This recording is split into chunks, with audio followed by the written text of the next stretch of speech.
te toi whaatalo whantu lau whaafonga angai le nei tai au, o si mea lau whaafonga o Talafola Radio Samoa.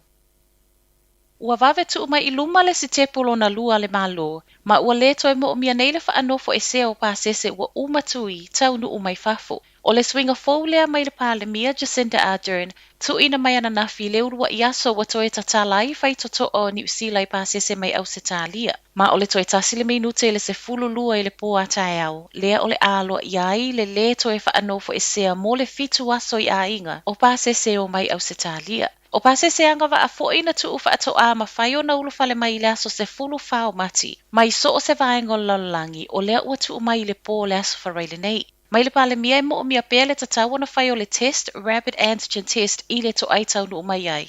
Wha pēr le aso lo na 5. Ai le ngata I leo le whai o le pre-departure test, ai ele I oso I le vaalele. O le swinga ua le toi whaanofo e se ai nei mo le fitu aso, e na o tangata ua umatui, ma o pāsese taunu umai ele I whaia tui, e mo o mia pēr le anga I nofuanga whaanofo e sea, e whaanofo e sea ai.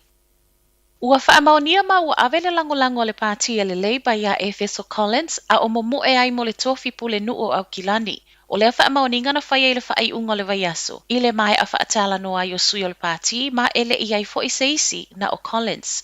I se whai unga le pāti o whai lo ai. O le atu sia le itala whaasolopito le ulua I tangata Pasifika, e avea ma pule nuo au kilani. I reportia le tio ni usila wa whai lo ai a Collins, lona mana o ia avea o I o se pule nuo mo tangata. Ma ua ia whaailoa fo I le fia tele I le lango le Labour. O Collins na ia whaailoa le masino Januari ana fuafuanga e fia mo e le tofi pule nu. Ma I lea taimi na ia whaalia pe iai, pe le ai le lango le Labour e mo e lava. O le amatanga le masina nei na whaailoa ia le o loo tū mai le tofi Phil Koff, e le o iai sona mana o e toe momoe. Ma ilona mana onga, ia tūla I mai se isi taita I titi, na te so oina, ma ia Collins ilona iloa o se taita I o leo ngā tupulanga fou. O Collins o le councillor mo manukau, talu mai le tausanga I lua fe se fuluono. COVID camp, o le ingua le ufa ingua I el pale mia le solo te tele, o lo e Wellington e lea ua luas fululua I le so aso talu o na faya. O se ingoa ua ia whaia I le mai a whailoa mai e le soifua malolo I nana nafi. Ua se fulu fitu cases o le COVID fe soota I malitete. Mai leo o lato whaatalo sanga ina tangata, e tu ua lea no fuanga ona o le tele o mafuanga, e au fiele pipisi o le whaamai, ma ua le saunga le mu.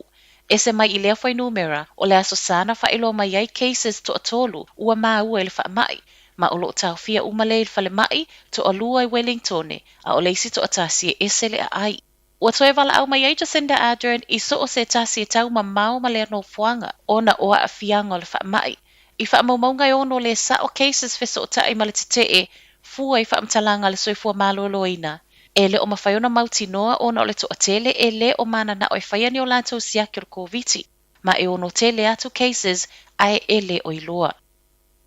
Ua mai asainia e ni usila ma le United Kingdom ma liengo whaatawa inga sa o loto. O le pona whai ai lea saininga a au I le vao le minister ve whaatawa inga ni usila.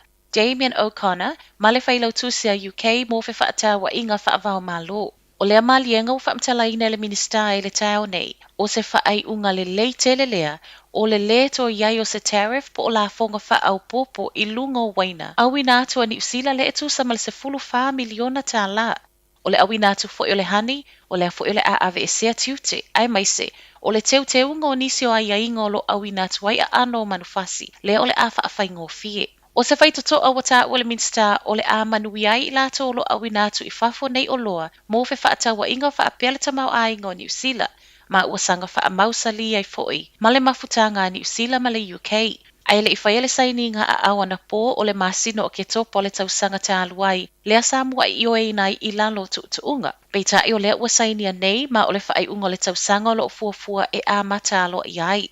O se malienga o wha moe o le asi iti ai le tamau aingo le atunu o mai le fitu se lau miliona I le tasi biliona. Tala muli, luas fululua tausanga talo na nofo I ni usila, a o leo le ato e ti poti I initia. O le masina fou toi wha afo iai Naren Derich Singh, fast fulu 5 tausanga le matua, ma o se tamai alu le wheelchair.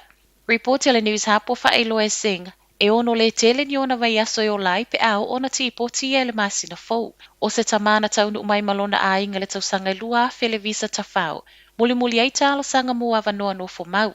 O se whaiunga wa whaia ina ua a fialo na nofo mau le tausangai lua afes fulfa. Le ana ia whaalea ngai na ile ta avale se tasio tua oi, e le ile leilo la tau va.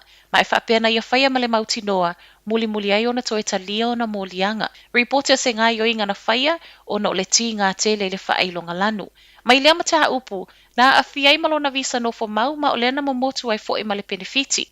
O lea ua iai nisi wa tau mawhai e fisoa soani e whaatalo sanga le malo. Whaapela tū la fono ia awaine i o ona ti poti. Peitai, i lungo le social media, o nisi o loo toe whaamanatu le tāu o le tausi o le vāle lei, ai maise, i taimi o loo whaatali e talo sanga no fo mau. Tala nao le nei tae au, manuia le ai.